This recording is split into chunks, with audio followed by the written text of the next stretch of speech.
Hoje a gente vai falar como ensinar os sentimentos para as crianças. E eu trouxe com vocês a minha amiga e psicóloga Anne Carneiro. Ela é especialista, eu tenho que até ler, porque o nome é grande.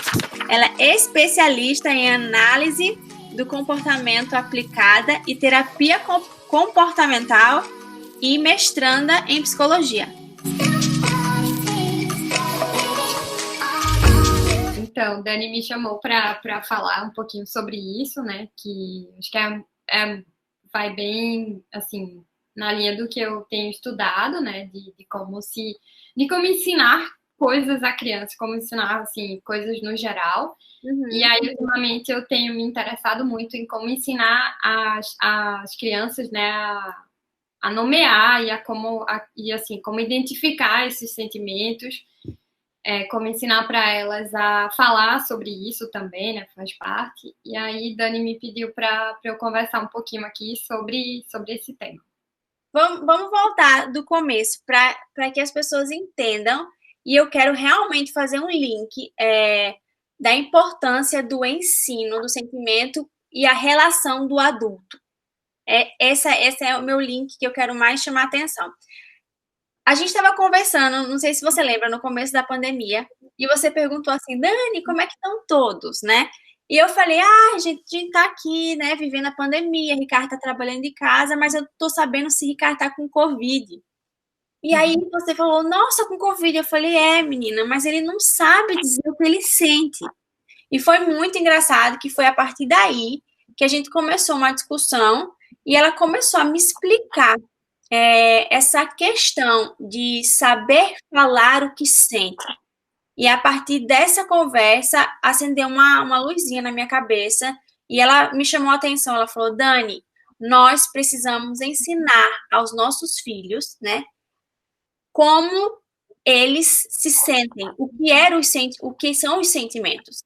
E aí foi quando isso para mim foi assim, foi mudou assim completamente na minha mente e eu comecei a ver realmente os sentimentos de forma a ser trabalhadas os significados na cabeça dos meus filhos, todos eles, tanto a tristeza e tal.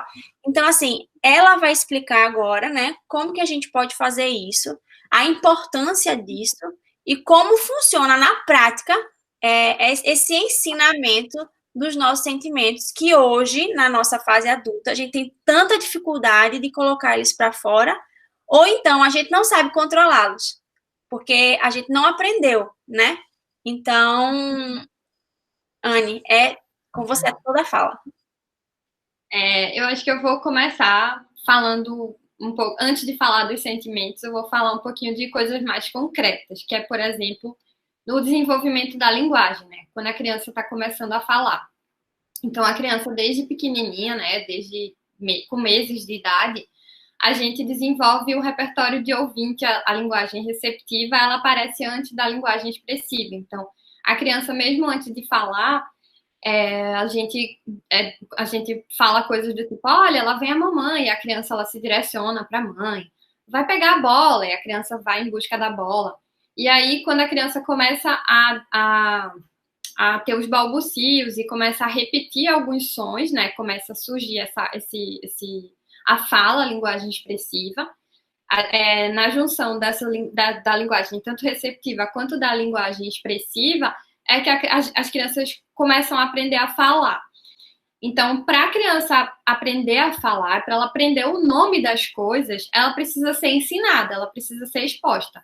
Então, sei lá, diante de uma tesoura na vida da criança, alguém vai dizer, olha lá, olha a tesoura. E mesmo antes da criança falar, ela já se direciona para a tesoura. E aí, quando ela começa a falar, ela começa a repetir o que o adulto falou, né? Então, ela vai olhar para a tesoura e vai, muito provavelmente, tesoura. Todo mundo vê a criança quando está aprendendo a falar, passar por esse processozinho, né? De tipo, a palavra ir melhorando aos poucos. Então, vem um tesoura e vai melhorando para tesoura. Então, é isso.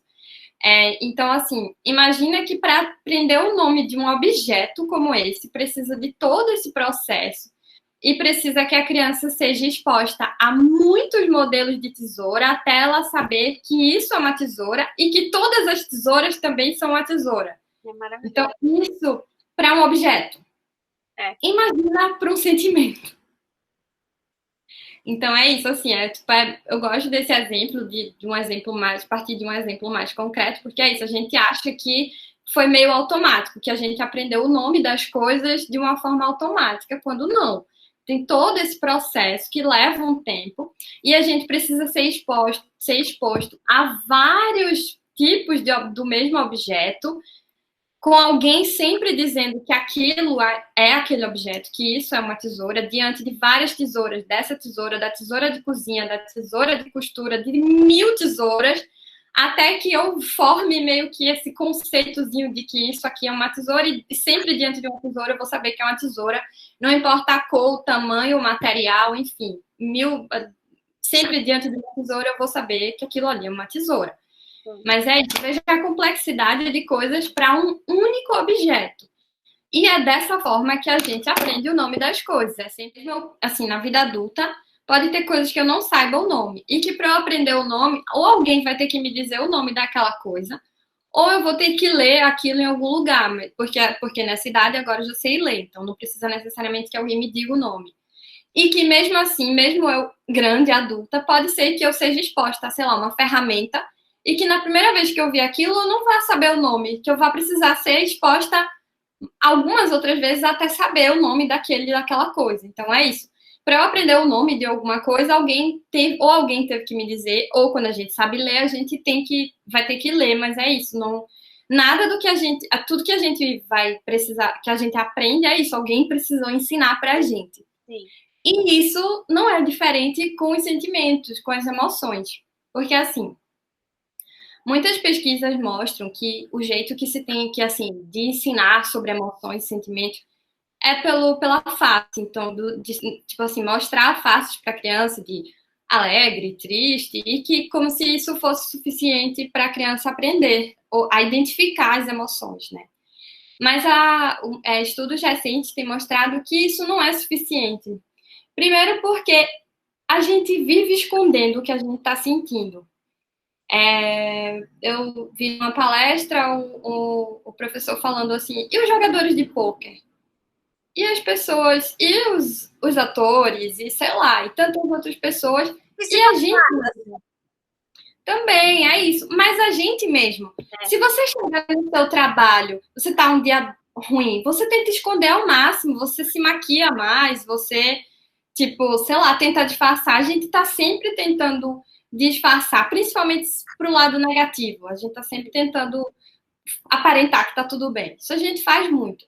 Então a face deixa de ser uma pista para eu entender, para eu perceber o que o outro tá sentindo, né? Então, assim, voltando um pouco para o exemplo da tesoura que eu estava falando, que precisa todo esse processo para eu aprender o que significa que é uma tesoura.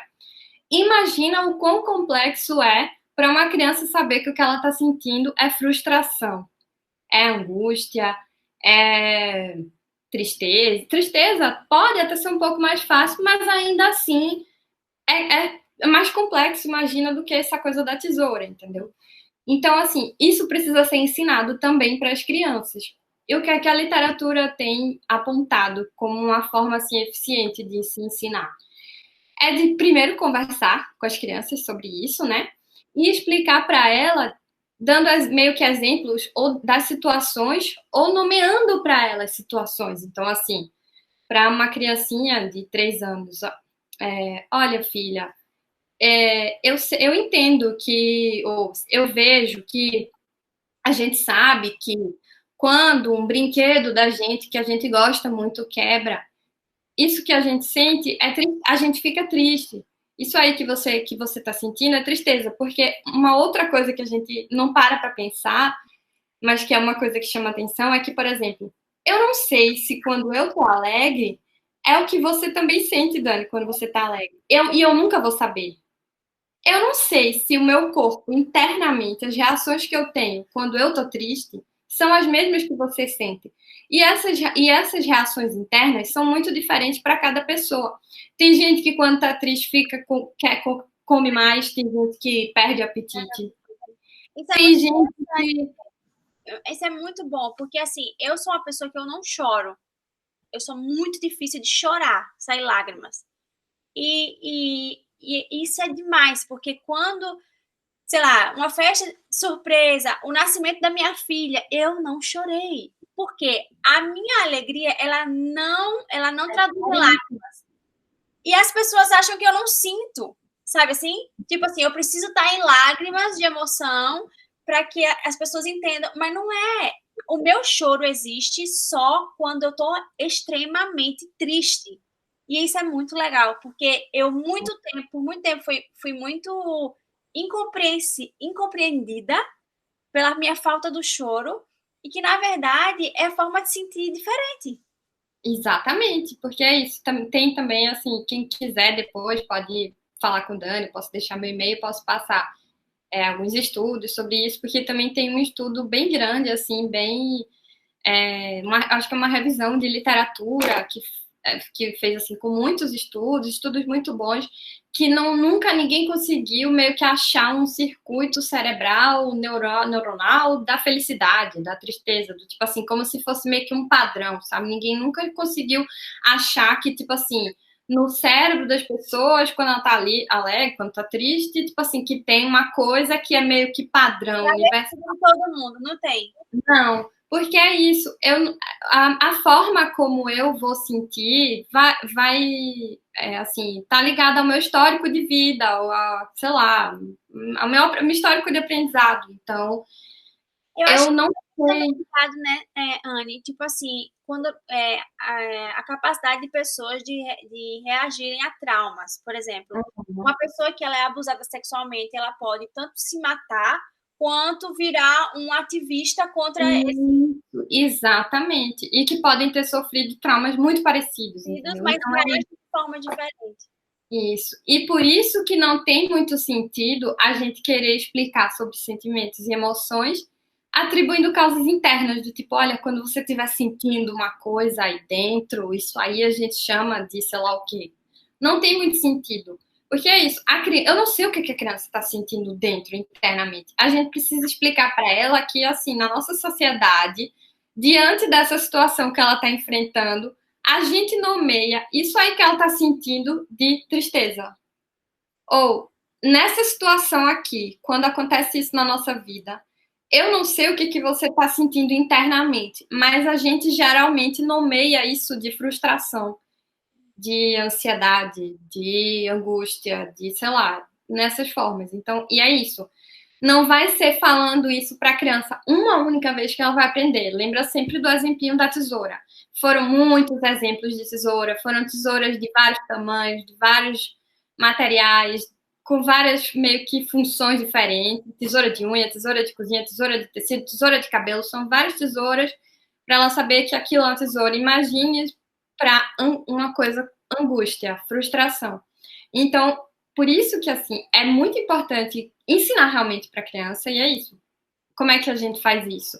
Conversando com a criança. Primeiro, conversando, porque é isso, tudo, a maneira melhor de ensinar é dessa maneira mesmo, conversando, explicando, ensinando. Não é a única maneira, porque pode ser que ela não aprenda, né? E se ela não for ensinada, muito adulto não sabe falar, isso é uma coisa muito recorrente na clínica, né? Na clínica, assim, adulto, no consultório de psicologia. Tá, mas e como você se sentiu quando aconteceu isso? Olha, eu não sei explicar, eu não sei te dizer. Olha, eu não sei, eu não faço a menor ideia do que eu senti. Porque é isso, a gente não sabe nomear, muitas vezes porque a gente não foi ensinado. E porque a gente acha que isso é uma coisa que, tipo assim, eu nasci vou saber falar sobre o que é uma angústia. Eu vou saber, tipo, do nada, assim, um dia vocês postem, nossa, eu tô angustiada. E muitas vezes é difícil até pra gente diferenciar ou identificar, né, tipo, o que eu tô sentindo. Porque precisa ser ensinado, e é isso, uma maneira que tem sido apontada, assim, na literatura como uma maneira muito mais eficiente do que essa de só reconhecer faces, porque, assim, até a gente pode até reconhecer a tristeza, a alegria, surpresa, nojo, que são as emoções básicas, chamadas que são emoções básicas. Mas não existe uma cara de frustração. Não existe cara de angústia. Não existe cara de irritado. Não sei, não tá na face. Então, Se a gente ensina para a criança, né, diante das situações vividas da criança, a gente senta para conversar com a criança. Olha, eu entendo que você deve estar chateado, frustrado, sei lá. Porque quando acontece isso, a gente geralmente se sente assim mesmo. E aí, a depender da situação ou da coisa, de acolher a criança, né? Olha, mas não sei, vamos tentar de novo. Ah, mas você tem outros brinquedos, sei lá, de acolher também, que é bem importante, né? Que não é só ensinar por ensinar, não, mas também de acolher, né, a criança, enfim. Mas isso eu acho que é a coisa mais importante, assim, que foi até disso que eu tava conversando com a Dani, que eu falei isso. Isso é muito comum, chega muito isso na clínica, né, de não sei o que eu tô sentindo, não tenho ideia, não sei dizer o que eu tô sentindo, não sei o que eu senti, não sei descrever o que eu senti, isso é muito comum. E porque a gente, eu acho que tende a pensar que isso é uma coisa que natural, que vai, assim, sei lá, eu sei, simplesmente eu vou saber. E não é assim, realmente. Isso precisa ser ensinado, como a maioria das coisas que a gente nasce saber, a gente nasce programado para fazer muito pouca coisa, a gente precisa aprender quase tudo. Quase tudo. É muito engraçado. Eu assisti um documentário que chama, estava falando exatamente sobre isso, eu conversando com meu irmão, chama My Octopus Teacher. Eu acho que em português é a vida do polvo, alguma coisa assim, no Netflix. E é muito engraçado que eles estudam o comportamento do polvo e eles vivem sozinhos. Eles são animais solitários. E e quando ele começa eu não quero dar spoiler, mas assim, ele começa a observar a vida de um povo. E o povo, ele é assim, ele é multifacetado, é assim que fala? Tem multifacetas. Tipo assim, ele consegue mudar de cor, ele consegue se transformar para parecer uma concha, uma pedra. Ele às vezes anda, dos tentáculos formam pernas e ele anda parecendo uma alga. E assim, é incrível, porque ninguém nunca ensinou ele. Tudo é observando, né? Ele observa a natureza e aquilo ali, ele capta aquilo ali. Na verdade, não é que ninguém nunca ensinou. Pela observação, ele aprende que o corpo dele pode se formar, né, para que ele seja menos, uma presa menos atrativa, né, no ecossistema marinho. E aí meu irmão tava falando que o ser humano, o mamífero, né, humano, nós humanos, somos um dos únicos, né, seres que a gente precisa desse cuidado, assim, de ensinar, da dependência, senão a pessoa morre, né, porque o polvinho nasceu ali e ele vai viver a vida dele sozinho, ele vai dar conta da vida dele sozinho. E é muito engraçado que você falando tudo isso me faz refletir, né, e lembrar de que como nós somos necessitados de pessoas para nos moldar, né? Para nos ensinar, para nos orientar, para mostrar o caminho que a gente precisa seguir. Porque quando a gente não tem isso, nós nos tornamos adultos assim. Eu não vou dizer assim que não vou generalizar, mas assim, é uma vida mais complicada, é mais difícil, né, se relacionar com as outras pessoas. Quando a gente não tem, né, esse ensinamento, não tem esse direcionamento. Enfim, então, é, resumindo assim, um pouquinho do que você falou, como é importante, né, que a gente possa entender que esse seu exemplo da tesoura, para mim, é maravilhoso, né? Como, como a gente não para pensar nessas coisas. Uma cadeira, ela é uma cadeira, óbvio, mas uma criança, ela precisa ser ensinada o óbvio. Imagine o abstrato, né? Que é a questão do sentimento. E é muito legal isso. E aí, só complementando esse exemplo do povo, que foi muito legal, né? Que tem isso, que é isso. A gente depende muito, né, da interação para aprender, mas em compensação, nós somos os únicos seres que, por causa da linguagem, a gente consegue aprender só com a linguagem. O povo, ele precisa entrar em contato com algo para ele perceber que ele pode se modificar, para ele se safar. A gente, basta só alguém dizer, olha, não come isso aí não, que isso tem veneno, você pode morrer. O povo pode morrer. O que diferencia é exatamente a linguagem, que existem duas formas de aprender. Ou eu entro em contato direto com algo e eu aprendo, ou eu aprendo pela linguagem, de alguém me dizer, olha, não come isso aí não, porque isso vai te fazer mal. Isso é uma fruta venenosa. Ou alguém vai comer lá, vai morrer, e eu vou ver isso e, tipo assim, não vou mais fazer. Então é isso. O povo tem esses comportamentos que a gente também tem, que são comportamentos meio que reflexos, né? Que a gente nasce com eles e eles podem ser influenciados, assim, a gente pode mudar eles de acordo com pistas ambientais, né? Sim. Mas a gente tem a linguagem que pode nos safar de muita coisa, e na análise do comportamento a gente chama isso de comportamento verbal. Uhum. Mas é isso, o poder da linguagem, sabe? É tudo meio que vai acabando voltar para isso, para a coisa da linguagem. Né? E como a linguagem é importante. É importante. E a gente precisa dessas interações para a linguagem se desenvolver. Tanto que é isso, tem casos bem famosos até de crianças que cresceram na mata, enfim. E que a linguagem, que quando foram resgatados já grande, é muito difícil até de resgatar a linguagem, tipo assim, intacta, sabe? Porque precisa que a gente tem todo o aparato fonológico funcional.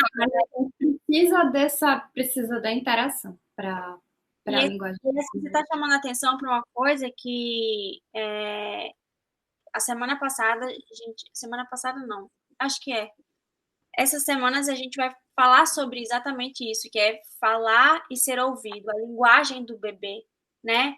Tem uma fonoaudióloga que ela fala coisas assim extremamente importantes. Quem não viu, voltem a alguns posts atrás, tem muita coisa legal da fonoaudióloga Itálita. E uma coisa que ela falou, Anne, que para mim foi assim, a profissão de vocês, assim, para mim, eu acho que até fiz um post faz um tempão, que eu marquei até você, marquei ela, sobre uma mãe com autismo, com filho, uma mãe com autismo, não, com um filho autista.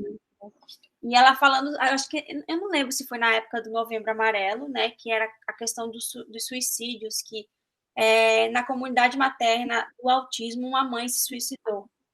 Uhum. E assim, eu até me arrepio, porque esse caso da comunicação e da linguagem, né, que a gente não para pensar, e ela fala que o filho dela, ele sofre por não conseguir falar, ele não sabe se comunicar, ela fala no vídeo assim, ele acaba, na verdade, se comunicando de outras formas, porque isso também é uma coisa bem que a gente acha que a única comunicação é a fala, e na verdade não. Não é. E eu acho que é o que o mundo, assim, eu acho que você pode falar muito melhor que eu, mas o que eu tenho lido é que a psicologia, como tudo, né, a gente vai evoluindo e assim, os estudos de casos, né, vai nos dando suporte para a gente observar e transformar até a forma de tratar. Porque eu lembro muito bem que, assim, voltando à questão do autista, né, existia o slogan o slogan do autista, ele vive no mundo dele. Né? E a gente sabe que isso não existe mais, né? Que existe até um show, né, no Netflix também, que fala sobre o amor no espectro, que assim, a vontade dele de se relacionar, né? O sonho de construir uma família, de conhecer um novo amor. E aí, quando eu volto para o caso daquela moça lá que ela fala o seguinte: eu só consegui perceber que o sapato do meu filho estava machucando quando eu vi sangue, porque ele não fala que está doendo. Então, assim, o não falar da dor é muito sério, né? No caso do autista, ele tem um dificuldade, né? Vamos dizer assim, ele tem um problema que deixa ele nessa condição. Mas quando a gente volta para nós, né, os adultos, né, que fomos crianças, ensinadas ou não, quando a gente não fala sobre a nossa dor, a gente fere. E a gente fere primeiro a gente, e depois, quando a gente não aguentar mais, a gente fere o outro. E começa ferindo, é uma cadeia, sabe, um atropelando o outro. E eu acho que é o que a gente vive muito hoje. As pessoas, elas perderam a capacidade de se comunicar, ou talvez elas nunca foram ensinadas a se comunicar, né? Então, a minha raiva e o meu ódio, ele precisa ser colocado para fora e eu preciso agredir ou não, eu preciso engolir e eu vou me matando por dentro, enfim. Então, assim, voltando ao que eu estava falando, quando eu marquei vocês no post, foi quando eu refleti como profissões como a sua, né, a psicologia, a fonoaudiologia, são importantes para a manutenção dos seres humanos, para a gente se reconectar com nós mesmos, a gente poder nos relacionar de forma saudável, equilibrada, e que a gente perdeu isso, né? E vocês, assim, estão resgatando isso e a gente poder ensinar isso na infância para que os nossos filhos tenham menos problemas, não que eles não vão ter problemas, mas que eles tenham menos problemas, que eles possam, né, ser encaminhados de forma mais assertiva nessa área da comunicação, do se relacionar, que é tão importante, que daqui a pouco a gente vai se matar uns aos outros, porque não, pela falta da comunicação, né? Quais são as estatísticas de divórcio, né? Não sabem, tipo assim, uma pessoa sente uma coisa, a outra sente outra, um acha que é isso, o outro acha que é aquilo, e ninguém entende. E assim, é muito lindo ver, né, que a psicologia tem trabalhado isso, e você também, que já me contou, que tem um trabalho, assim, bem próximo do autista, né, de como enxergar essas pessoas de forma, eu não vou dizer assim, não sei se é respeitosa, mas da forma com que eles são, como que eles precisam ser olhados e ensinados. E de seguir nessa mesma linha de ensinar, que é isso, o autismo, as crianças com autismo, elas tendem a aprender de uma maneira diferente. Então, não é que a criança vive no mundo dela, ou não, é que ela tem uma dificuldade que faz, e é isso, acho que isso também é uma coisa muito bonita que eu vejo, assim, dessa área que eu escolhi, e que a gente sempre meio que tenta assumir a coisa de uma ideia de que se o aluno não está aprendendo, cabe ao professor tentar, tipo assim, organizar esse ambiente de aprendizado e pensar assim, se ele não está aprendendo, por que eu não, tipo assim... O problema está comigo. O problema está comigo. Eu preciso reorganizar isso daqui para que ele... Porque é isso, ele não sabe, eu que sei. Isso. Tá comigo. Como que eu passo para ele? Se ele não tá aprendendo, é isso, não tá com ele, tá comigo. Eu preciso fazer alguma forma, criar alguma maneira de ensinar. Então, eu acho que é isso. O tratamento no autismo tem avançado muito por conta disso, de que a gente tem cada vez mais encontrado formas diferentes de ensinar. E é isso, não é que a criança, eu acho que esse documentário na Netflix é muito bonito, porque eu acho que desmistifica muito isso de, o autismo vive no mundo dele. Não, gente, é porque ele não sabe se comunicar. Uma vez que eles aprendem, nossa, eu trabalho com muita criança, assim, já vi muita criança. E é muito raro ver uma criança que não gosta de toque, de abraço, deve ter, assim, mas é muito raro. Muito pelo contrário, a maioria das crianças gosta assim, de interação, faz muita coisa errada, inclusive, para conseguir a atenção. Isso, então, assim, não isso, é muito mais uma questão de não saber, mais uma vez, isso, de sempre bater na mesma tecla, de ensinar. E até acho que voltando um pouquinho do que você estava falando antes, é isso, acho que a geração, acho que dos nossos pais, talvez, tiveram uma geração, foi assim, uma criação mais dura, que não tinha muito esse diálogo, essa conversa, e acho que a nossa geração também tem um pouco disso, de os pais não terem muito essa coisa de conversar, do diálogo, era uma coisa assim que, parece uma coisa meio que de uma criação muito liberal, de, diálogo em casa, coisa assim, e na verdade... Parece que não tem necessidade. Não, exatamente. E na verdade eu acho que é bem o contrário, assim, precisa conversar. Existe, eu não vou saber estatística ou coisa assim, mas acho que até da nossa vivência a gente consegue perceber como é mais difícil ainda para os homens falarem, porque para as mulheres ainda a mãe ainda conversa um pouco com a filha. Isso ainda é meio assim, tipo assim, isso acontece. Sim. Mas quantas pessoas, quantas mães ou pais mesmo sentam para conversar com o menino porque que ele chegou triste da escola?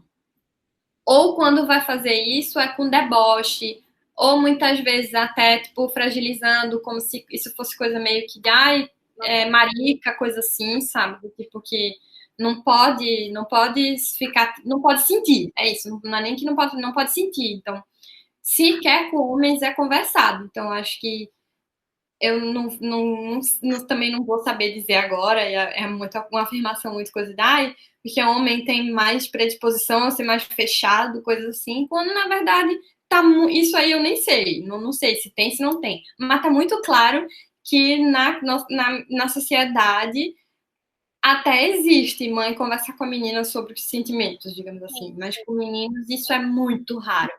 Então, o observável é isso, que pro homem talvez ele seja mais fechado, porque é isso, ele não foi ensinado a falar, entendeu? E aí vai bem nessa coisa também, que isso é muito comum na clínica, e não é nem só com o homem, é bem geral, mas de ir guardando as coisas, porque não sabe nem falar, e muitas vezes é isso. Tem uma coisa de, eu acho que a gente vai colocando as pessoas nas caixas, né? De, fulaninho é muito fechado, uma coisa assim. Quando, na verdade, talvez a pessoa não saiba nem falar. Ele nunca foi exposto a falar. Não sabe nem dizer o que está sentindo. Não sabe nem falar. Não sabe nem como conversar. Nem como iniciar esse diálogo, sabe? Então, a gente também não pode nunca assumir o que o outro está pensando, porque não vai adiantar de nada. Mas é bem isso, assim, a maneira que a maneira mais eficaz, eu acho que tem de a gente evitar isso, é justamente com esse diálogo em casa, com essa comunicação, né? Ensinando as crianças, desde criança, e não é uma vez falando uma ou duas vezes, até porque tem situações na vida e tem sentimentos que a criança nunca vai experimentar, que ela só vai experimentar na adolescência. As primeiras decepções, muito amorosas, inclusive, ou com amizade, coisa assim, que ela nunca foi exposta, né, como criança, vai ser como adolescente. A adolescência já é um período muito complicado.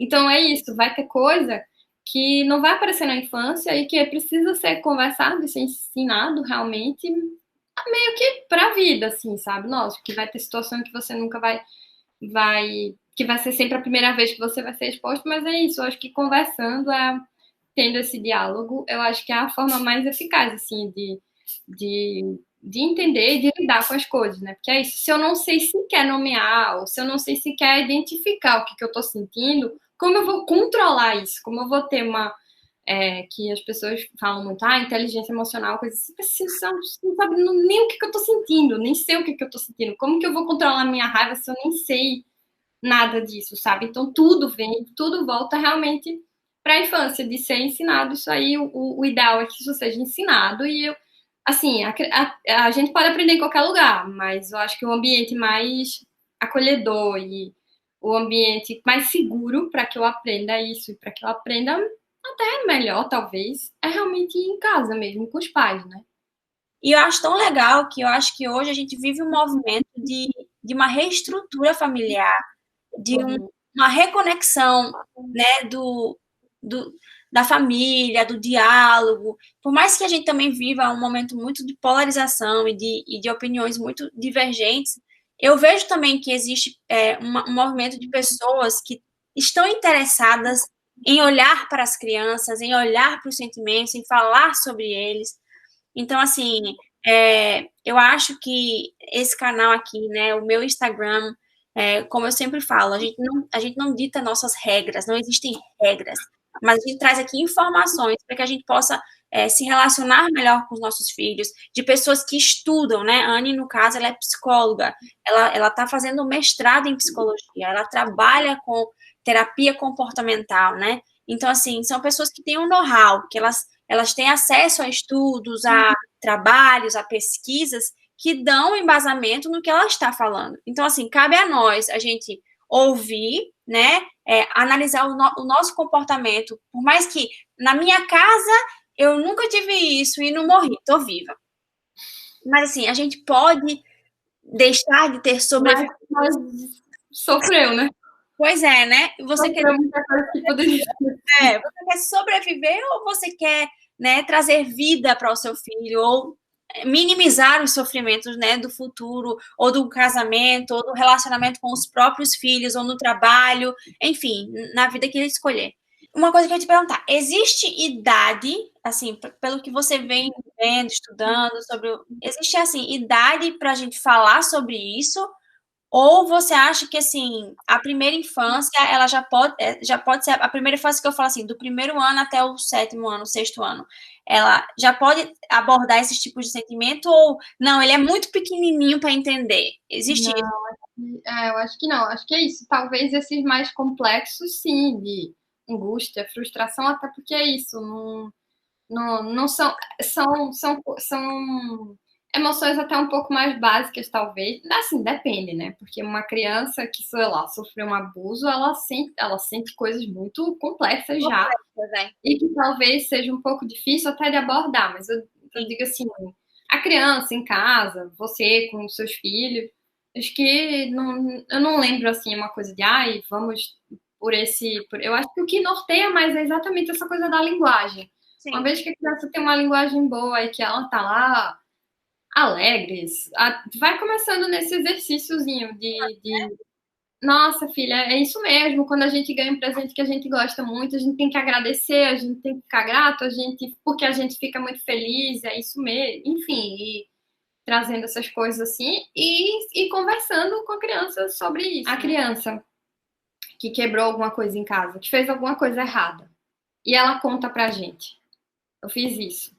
E quando a gente vai dar uma bronca gigante nela, a gente tá repreendendo o relato dela e não o comportamento de ter quebrado.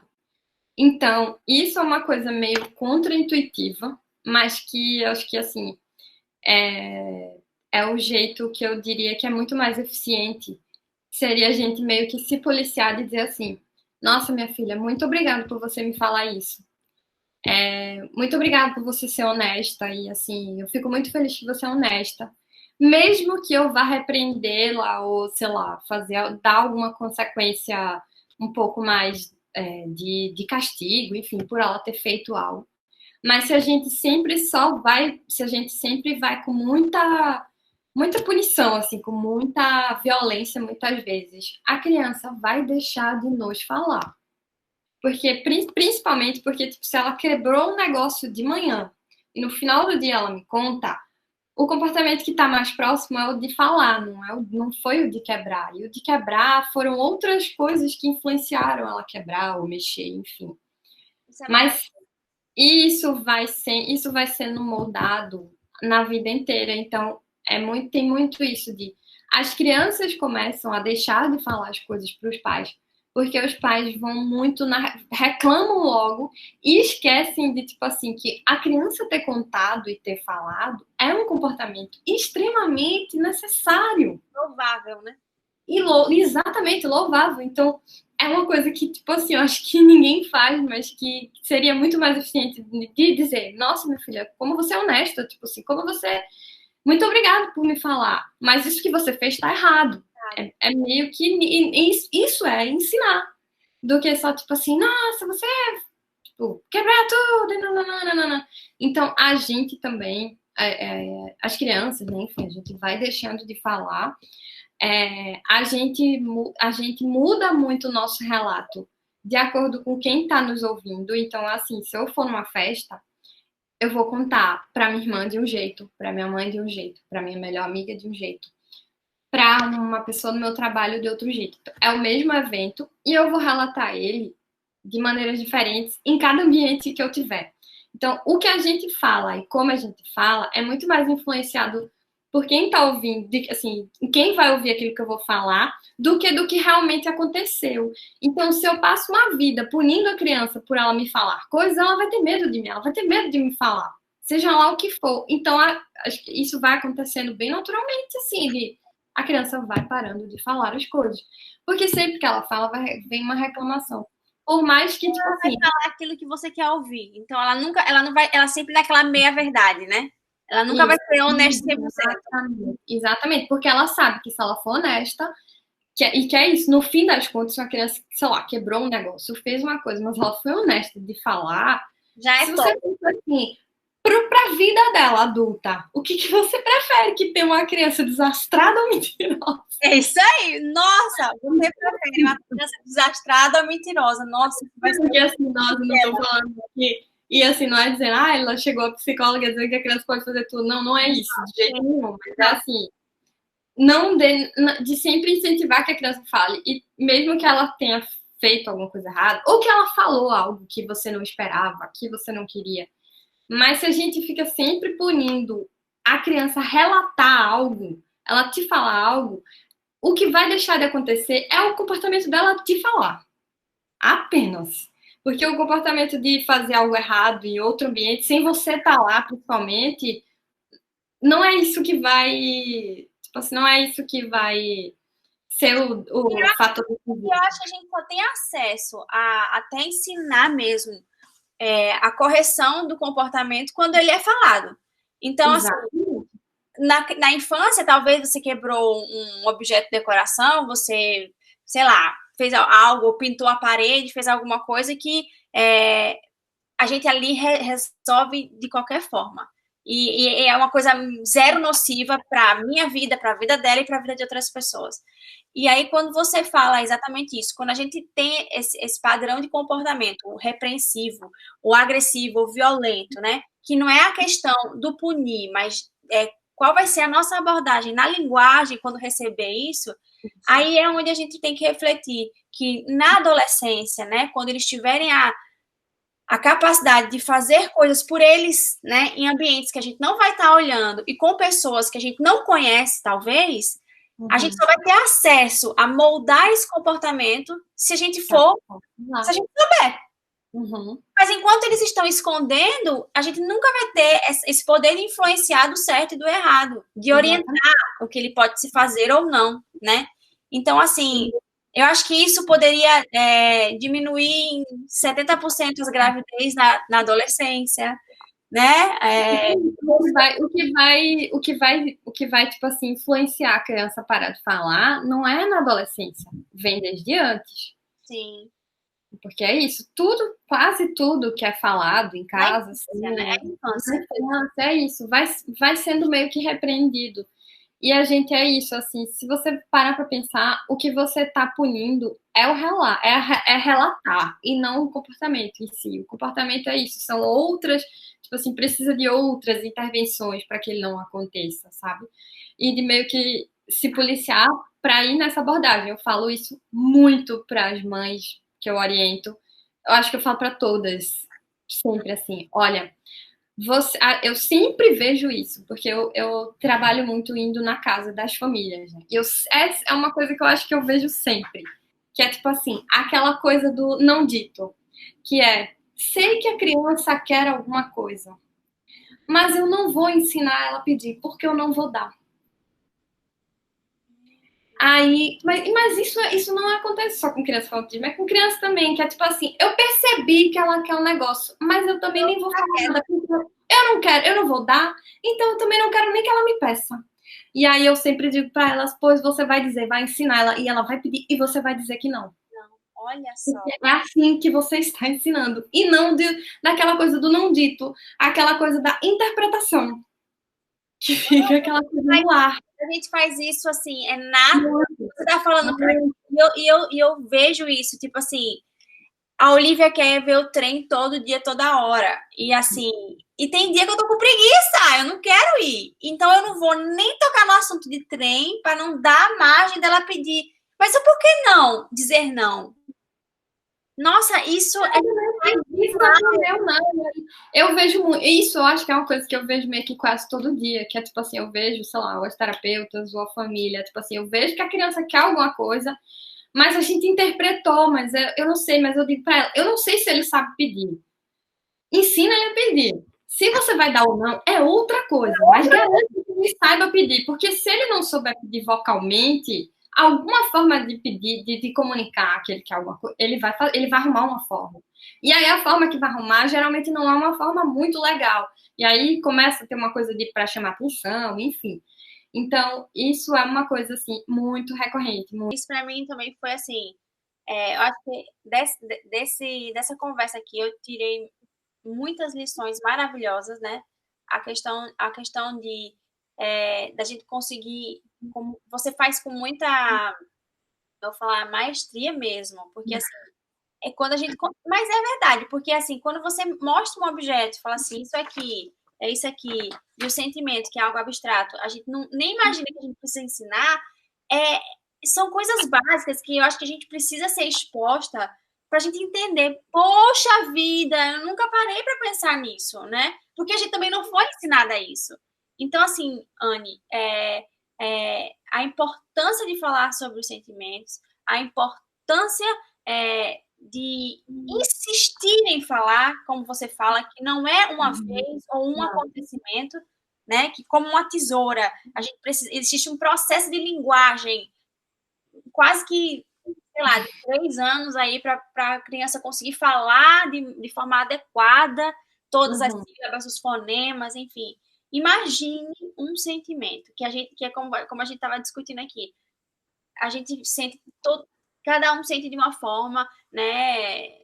Umas pessoas elas reagem melhor com a tristeza, outras não sabem nem o que é tristeza, outras entram em depressão, vivem a tristeza no seu último fio, enfim. Então, isso é muito maravilhoso, assim. Outra questão é a questão essa aí do ensinar o pedir e ensinar o dizer não, né? Melhor do que evitar. E a outra questão, que para mim também foi uma das mais maravilhosas, é a penúltima que a gente estava conversando, que é a questão do tipo assim, a punição, né, do comportamento do dizer, que é muito mais associada no cérebro da criança do que o mau comportamento em si. Então, assim, isso se a gente tiver noção e consciência do poder que a gente tem nas nossas mãos, né, com essas crianças, e assim, o poder que as nossas palavras têm, né? tanto de elevar quanto de destruir, de matar, literalmente. É um poder, assim, né? Isso eu acho que é uma das coisas mais bonitas, assim, da psicologia, é isso, o poder que a palavra tem de transformar, assim, Transformar. sabe? Meu Então, Deus, é verdade, assim, é isso, é uma palavra que muda uma chavinha na nossa cabeça e pode, assim, pautar a sua vida, o resto da sua vida. É muito louco. Então, assim, mamães, né, autênticas mamas do meu mundo aqui, meu pequeno mundo, que eu falo sempre, se eu mudar a cabeça de uma, se eu conseguir alcançar um coração de uma mãe, para mim já é mais que suficiente, porque para mim aqui não é quantidade, é qualidade. Mas se a gente conseguir compartilhar essas informações, se a gente conseguir colocar em prática, eu não estou falando que a gente vai ser as melhores, as perfeitas e os filhos emocionalmente saudáveis e equilibrados e a gente não vai dar um grito nunca na nossa vida, não é isso. não, mas é isso, assim, buscar aprender para ensinar, né?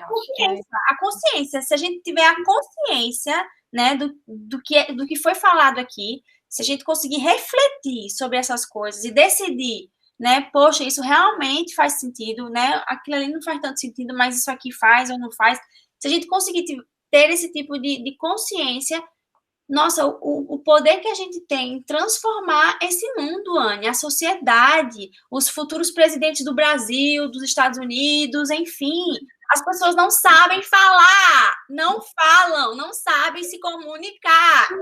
E isso chega na presidência de todos os países do mundo. Então, assim, as intenções são boas, mas as palavras não, sabe? De que adianta? É o poder do se comunicar.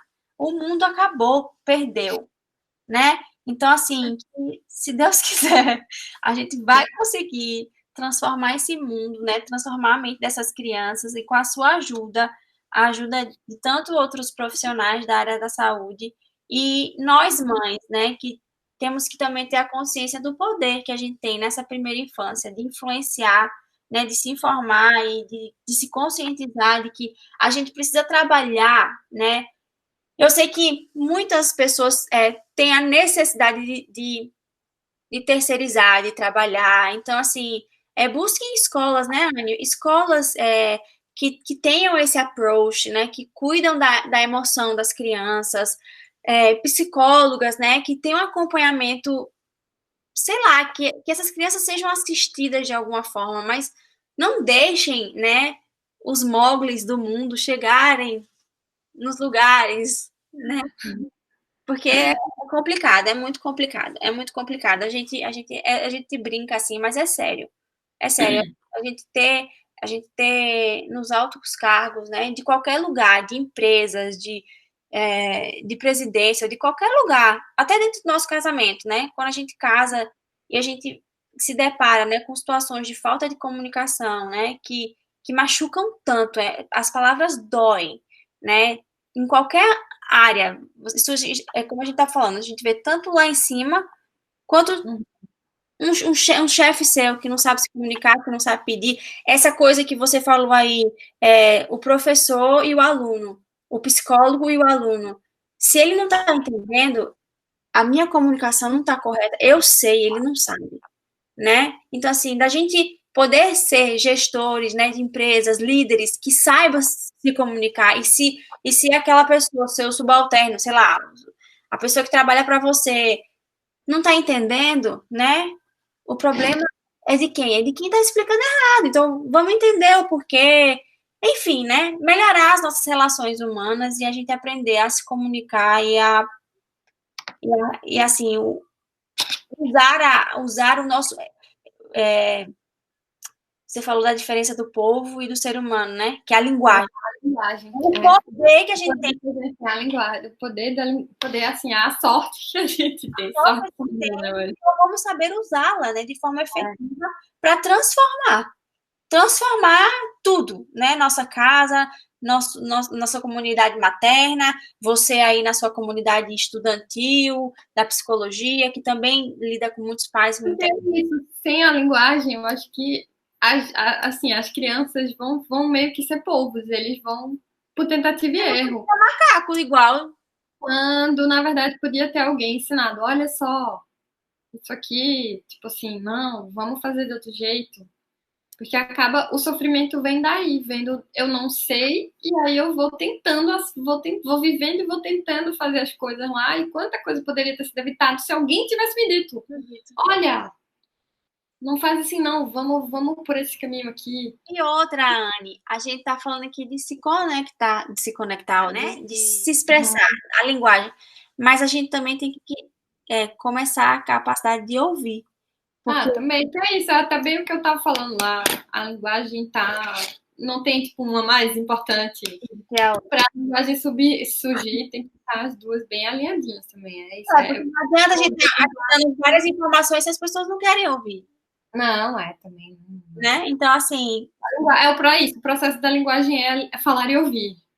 Ponto. Não tem uma coisa que é, tipo assim, mais importante. Não, sem um outro não vale. Então, eu amei. A gente conversou bastante aqui. Se todo mundo pudesse fazer terapia, né? Se todo mundo pudesse ter acesso à educação doméstica, à terapia com psicólogos, se todo mundo pudesse ter, né? Quem tiver capacidade e poder aquisitivo, ou sei lá, conseguir. Gente, é tão importante, né? Porque é uma profissão tão linda. Eu admiro mesmo, não é rasgando seda aqui à toa, não. Eu te chamei aqui, é porque realmente eu admiro, assim, a forma com que você... Obrigada. É verdade, com que você se comunica, você se dedicar à qualidade, a transformar vidas, né? Que a gente acha que, é uma coisinha. Não, você pode transformar vidas, né? A partir do seu trabalho. Então, assim, parabéns, Anne, de verdade, continue estudando. Quando você estiver lá, não sei aonde, você se lembra de mim. Eu jamais perderia, aqui desde a escola, né? Desde o recreio da escola. Desde o recreio da escola, chorando sobre corações partidos.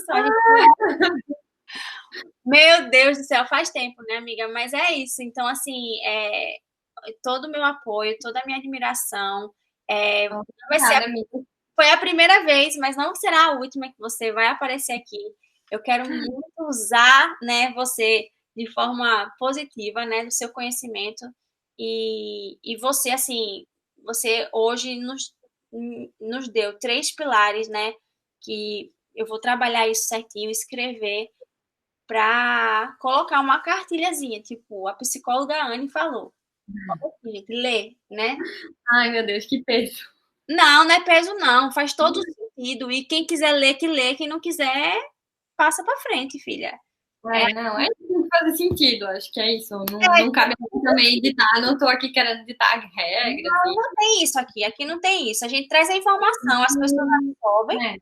Que faz sentido para cada um, assim, né? Mas para mim faz muito sentido tudo isso e para quem faz sentido, colocando em prática, assim, também não é tão fácil colocar em prática, né? Que por isso que e assim, é o dia a dia, é o hábito mesmo, não é do dia para noite, essa coisa do dizer não mesmo, não é tão fácil assim, não, e vai ficar tudo lindo, mas é isso, não é fácil e a gente educar não é fácil. Não é. Viver não é fácil, mas sobreviver é mais difícil ainda. Então, né? Vamos viver de forma saudável, com todos os sentimentos equilibrados, sabendo sentir todas as coisas, superar, né? Porque é na dor que a gente cresce. E quando a gente protege demais nossas crianças, né? Exatamente, não é legal. A gente tira a possibilidade delas de um dia, né? Poderem superar as dores, a gente poda as crianças de viver e, sei lá, a gente mata elas, sei lá, eu não sei nem nominar isso aí. Mas, Anne, olha, eu amei.